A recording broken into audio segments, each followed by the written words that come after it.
ठंड में बांस का पेड़ गांव।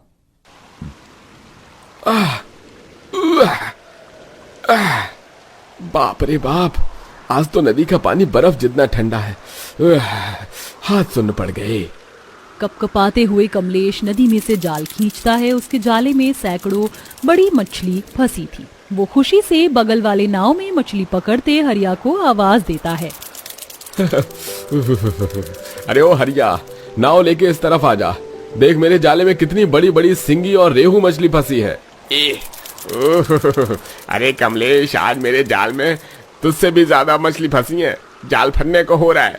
आज तो हम गांव वालों की दावत हो जाएगी। जहां नाव में सवार कमलेश हरिया कड़ाके की ठंड में मछली मार रहे थे, तभी बांस के पेड़ से महिला रस्सी बांधी बांस की बड़ी बड़ी टोकरी नाव में बढ़ाती है। अजी, सारी मछली टोकरी में भर दो, हम ऊपर खींच लेंगे।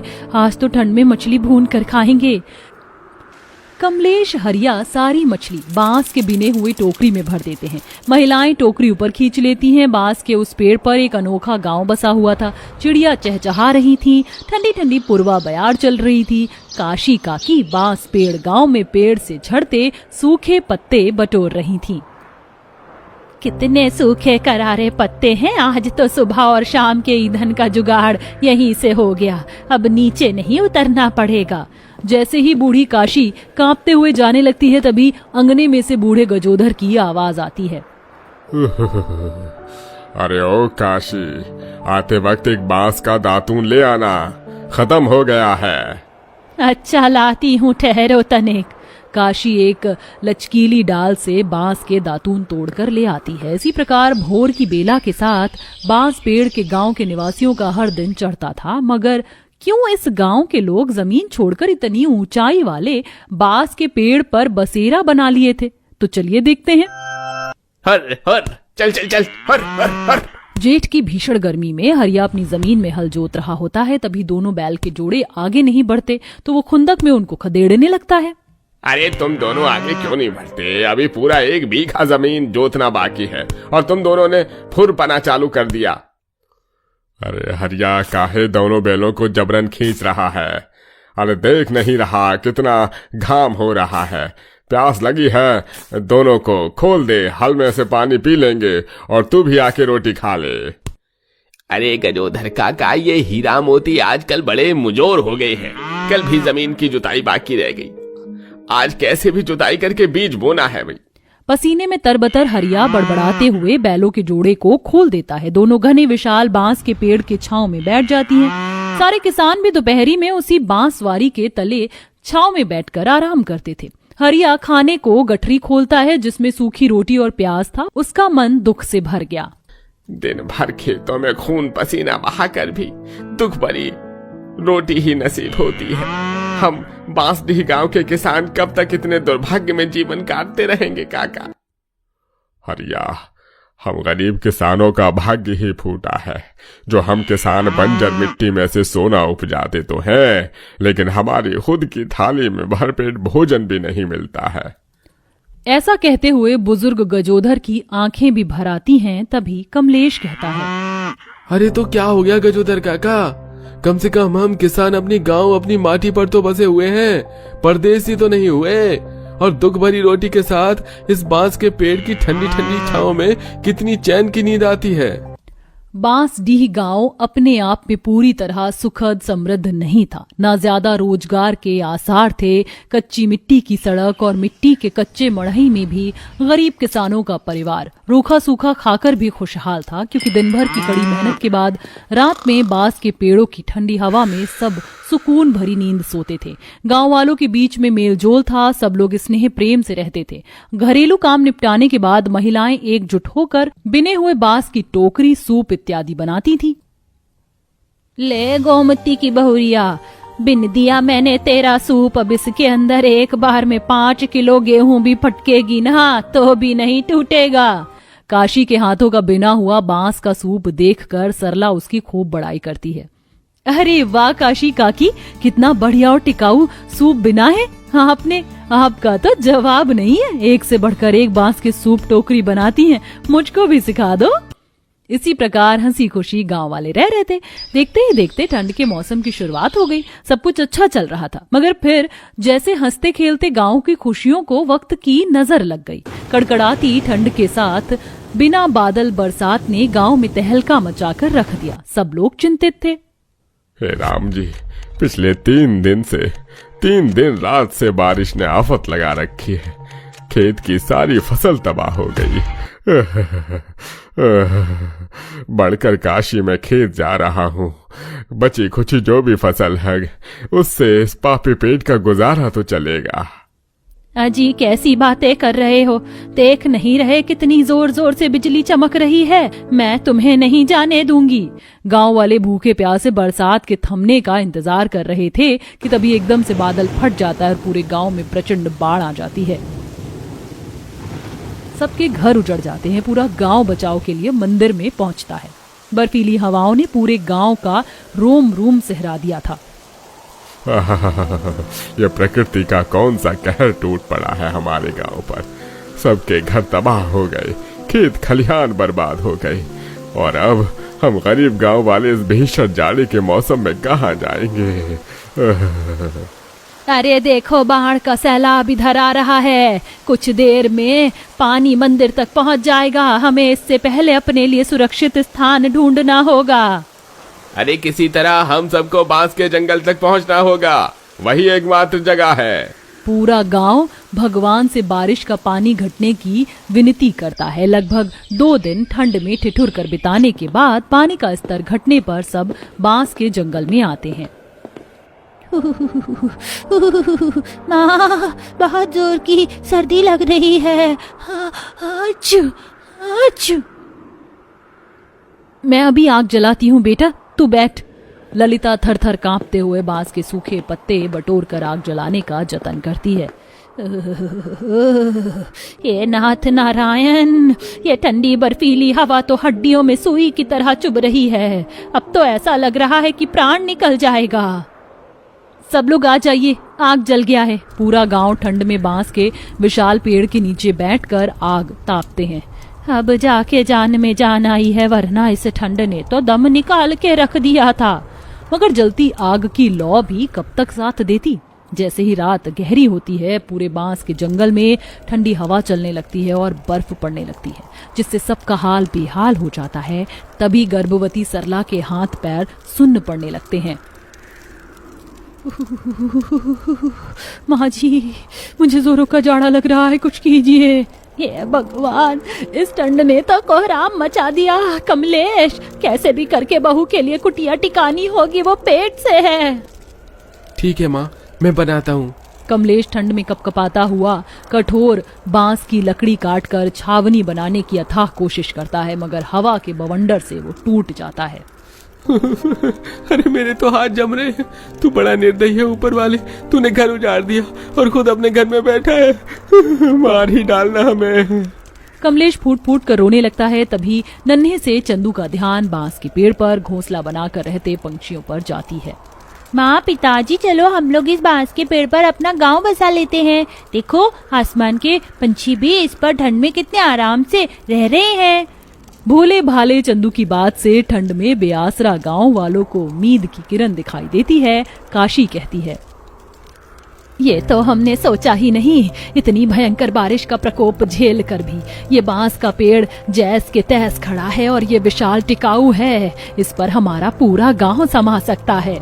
फिर क्या था, पूरा का पूरा गांव ठंड में एकजुट होकर मगन होकर काम में लग जाते हैं। पुरुष लकड़ी काटते हैं और औरतें पेड़ तक जाने का रास्ता बनाती हैं। सब लोग धुंध कोहरे में घर तैयार करते हैं, आने जाने के लिए सीढ़ियां बनाते हैं और जुगाड़ू तरह से बाकी जरूरत भी पूरी करते हैं।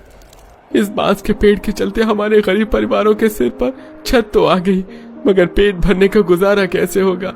खेती की सारी जमीन बाढ़ के चलते दलदली पड़ी है। कमलेश, ऊपर वाला एक रास्ता बंद करता है तो दूसरा खोलता भी है। वो देखो, हमारे बांस पेड़ गांव के नीचे जो तालाब है उससे हम रोजगार के लिए इस्तेमाल करेंगे। चलो मिलकर बांस का नाव बनाते हैं। सब लोग मिलकर बांस का विशाल नाव बनाते हैं और अब ठंड में तड़के सुबह पुरुष बांस के नाव में बैठकर तालाब में उतरते हैं और मछली, सिंघाड़ा, कमल ककड़ी, कमल के फूल इत्यादि निकालकर उसे बाजार में ले जाकर बेचते हैं और जीविका चलाते हैं। महिलाएं भी बांस के जुगाड़, बर्तन, फूलों की डलियां, सूप, कुर्सी, यहाँ तक कि फर्नीचर भी बनाकर अपने घर की सजावट के लिए इस्तेमाल करती हैं और उन्हें बेचती हैं। इस तरह बांस के पेड़ गांव के निवासी खुशी खुशी गुजर बसर करने लगते हैं। अरे क्यों धक्का मुक्की मार रहे हो? चैन से खड़े नहीं हो सकते क्या? एक तो वैसे भी ठंड हो रही है। शांत हो जाइए, शांत हो जाइए, आप सबको मिल जाएगा, लाइन में खड़े रहिए। अच्छा, हम लोग भी लाइन में लगे हैं। क्या तुम्हें पता नहीं है हम कितने अमीर हैं? देखो बेटा, तुम कितने भी अमीर सही, लेकिन आए तो हो ना हमारे ठेले पर। यहाँ का 10 रुपए में बैंगन थाली पराठा खाने के लिए तो सब्र करो। फिर सास बहू सबको एक एक करके 10 रुपए में बैंगन पराठा थाली देती हैं। तो आखिर की एक ग्राहक सुमन कहती है, वाह, आप बहुत अच्छा खाना बनाते हैं, लेकिन इतनी महंगाई में ठंड के मौसम में 10 रुपए में बैंगन थाली पराठा क्यों दे रही हैं? अगर आप इसको 50-60 रुपए में भी बेचेंगी तो आपकी अच्छी खासी बिक्री हो जाएगी। हाँ, लेकिन हम ऐसा नहीं करना चाहते। कुछ वजह है जिस वजह से हम 10 रुपए में ही खाना दे रहे हैं, और एक हमारी मजबूरी भी है। ये लीजिए। आखिर सास बहू की ऐसी भी क्या मजबूरी थी कि वो 10 रुपए में ठंड में बैंगन पराठे की थाली दे रही थी? आइए जानने के लिए कहानी में कुछ समय पीछे चलते हैं, जहाँ सास बहू बाजार में ढेर सारे बैंगन बेच रही होती हैं। बाप रे, आज कितनी ठंड हो रही है बहू। हाँ माँ जी, ठंड तो लग रही है, लेकिन हमारे बैंगन अभी तक नहीं बिके, और बिना बेके तो जा ही नहीं सकती। बोनी भी तो होनी बहुत जरूरी है। हाँ माँ जी, मैं आवाज लगाती हूँ, बैंगन ले लो, बैंगन 20 रुपए किलो बैंगन ले लो, छोटे बैंगन 20 रुपए के, बड़े बैंगन 15 रुपए के। आओ आओ, सर्दी में बैंगन का भरता बनाकर गर्मा गर्म खाओ। बहन जी, ये छोटे बैंगन कैसे दिए हैं? बहन जी 20 रुपए के हैं। अरे 20 के नहीं, 15 के दे दो। मुझे दोनों बैंगन 30 रुपए में दे दो। दे रही हो तो बताओ, नहीं तो मैं चली। अच्छा बहन जी, ले जाइए, कोई बात नहीं, 5 रुपए का घाटा सही, कुछ तो बोनी होए। ये कहकर मजबूरन सास बहू उन्हें 30 रुपए में दोनों तरह के बैंगन दे देती हैं। कुछ देर में उनसे 2 से 4 ग्राहक और बैंगन खरीद के ले जाते हैं। फिर घर आ जाते हैं, जहां बहू आते ही सबसे पहले आनंद को देखते हैं और उसे फल काट कर खिलाते हैं। अजी, आपको कोई परेशानी तो नहीं हुई? बेटा तू ठीक तो है ना? तेरे ऑपरेशन की जगह दर्द तो नहीं हुआ ना? माँ, रेशमा, आप दोनों मेरी इतनी चिंता क्यों करते हैं? मैं ठीक था, दवाई खाकर सोया था तो अभी अभी होश में आया हूँ। ले फल खा ले, फिर थोड़ी देर बाद दवाई देंगे, देखना तो बहुत जल्दी ठीक हो जाएगा। माँ जी, मैं खाना बनाकर आती हूँ, आप उनके पास बैठ जाइए। रेशमा खाना बनाकर ले आती है और सास बहू भी खाना खा लेते हैं। अगले दिन सास बहू अपने बैंगन के खेत पर चली जाती हैं। अरे बहू, बैंगन तो बहुत ज्यादा है, इस बार और बिक्री कुछ भी नहीं हो रही है। कल देखा था तूने? हाँ माँ जी, थोड़े बैंगन कम है, मैं और तोड़ लेती हूँ, फिर शाम को बाजार भी तो जाना है। हाँ बहू, और सुन, आज घर में बैंगन के पकौड़े बना लेना। ठीक है माँ जी। ये कहकर सास बहू घर आ जाती हैं। फिर कड़कती ठंड में कपड़े और बर्तन धोने का काम खत्म कर आनंद की देखभाल करती हैं और शाम को बाजार में बैंगन बेचने चली जाती हैं। करीब 1 हफ्ता हो जाता है। सास बहू के बैंगन 1-2 किलो से ज्यादा नहीं बिक रहे थे, जिस वजह से दोनों परेशान हो जाती हैं। माँ जी, अब तो मुझे बहुत टेंशन हो रही है। 1 हफ्ते से बिल्कुल भी बैंगन बिक ही नहीं रहे हैं। ऐसा ही चलता रहा तो घर में पैसे की कमी हो जाएगी और उनकी दवाई भी तो लानी है। हाँ बहू, घर में कंबल भी नहीं है, आनंद को ठंड लगती है। क्या करूँ माँ जी, कुछ समझ नहीं आ रहा। वैसे मैंने बैंगन का भरता बनाया है, आ जाइए खा लीजिए। तभी पड़ोसन अर्चना आ जाती है। अरे क्या बात है, घर में से बहुत खुशबू आ रही है, क्या बन रहा है? अरे मेरी बहू ने बैंगन का भरता बनाया है, आजा बैठ जा, खा ले। तभी रेशमा बैंगन का भरता और रोटी देती है, जिसे खाकर अर्चना खुश होती है। आह रेशमा, तुमने तो बहुत अच्छा बैंगन का भरता बनाया है, मजा आ गया। और मैंने देखा है तुम खाना बहुत अच्छा बनाती हो। अगर तुम्हारा कोई होटल होता ना तो बहुत बिक्री होती तुम्हारे बैंगन के भरते की। सच में? लेकिन हम होटल खोलकर क्या करेंगे? हमारे पास अपनी बैंगन की खेती भी तो है। सही बात है, चलो मैं चलती हूँ, मैं बस यूं ही मिलने आई थी। ये कहकर अर्चना चली जाती है। कुछ देर बाद रेशमा को अर्चना की बात से एक तरकीब आती है। माँ जी, आपने सुना अर्चना दीदी ने क्या कहा था? मैं सोच रही हूँ क्यों ना, हमारे पास इतने सारे बैंगन हैं, कोई भी बैंगन नहीं खरीद रहा, लेकिन ऐसी सर्दी में तो हर कोई बैंगन का भरता और पराठा खाना चाहेगा, तो क्यों ना हम एक ठेला लगा लें। बात तो सही है बहू, ठीक है फिर हम ऐसे ही करेंगे। अगले दिन ही सास बहू घर पर पड़े पुराने ठेले का इस्तेमाल कर 5 किलो बैंगन को भूनकर बैंगन का भरता बना देती हैं और कुछ चटपटे मसाले और आटा लगाकर ठेला लेकर रोड की तरफ चलते हैं। आइए आइए, 30 रुपए में बैंगन का भरता पराठा थाली खा लीजिए। बाप रे, आज बहुत सर्दी हो रही है, सुबह सुबह कोई खाएगा भी ये सब? लीजिए बैंगन की थाली पराठा लीजिए। ओहो, बेच तो ऐसे रहे हैं जैसे 30 रुपए 40 रुपए में कोई ये खा लेगा। भला आज के जमाने में कौन बैंगन का पराठा खाता है? माँ जी, वो लड़का जो कह रहा है, क्या सच में कोई भी नहीं खाएगा 30 रुपए में? बहू तू उस पर ध्यान मत दे, अभी हम थोड़ा इंतजार कर लेते हैं, वैसे भी आज हमारा पहला दिन है। 4 घंटे गुजर जाते हैं। ठंड में सास बहू कांपती रहती है, लेकिन एक जने के अलावा कोई भी उनके बैंगन थाली पराठा खाने नहीं आता है। जब वो जाने वाली होती है तो एक औरत आती है जिसके 2 बच्चे होते हैं और एक की नाक बह रही होती है। माँ भूत ले रही है, पेट दर्द हो रहा है। बहुत ठंड लग रही है बहन जी, क्या आपके पास मेरे लिए कुछ खाने को होगा? मेरे बच्चों को बहुत भूख लग रही है, लेकिन मेरे पास 30 रुपए नहीं है, सिर्फ 10 रुपए है। सुबह से बिक्री तो हो ही नहीं रही है। ठीक है, आप 10 रुपए में ही खा लीजिए। रेशमा भिखारी गरीब माँ बच्चे को 10 रुपए में बैंगन पराठा थाली खिला देती है।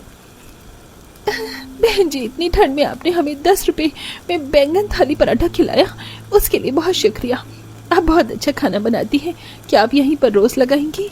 हाँ, अब से हम रोज यहीं लगाएंगे। ठीक है, मैं चलती हूँ। एक बार फिर से शुक्रिया, आपकी वजह से मेरे दोनों बच्चे पेट भरकर खाना खा पाए हैं। ये कहकर सास बहू निराश होकर घर आ जाती हैं। पूरा दिन काला करने के बाद सिर्फ हमने 40 रुपए कमाए हैं, खाना बचा अलग।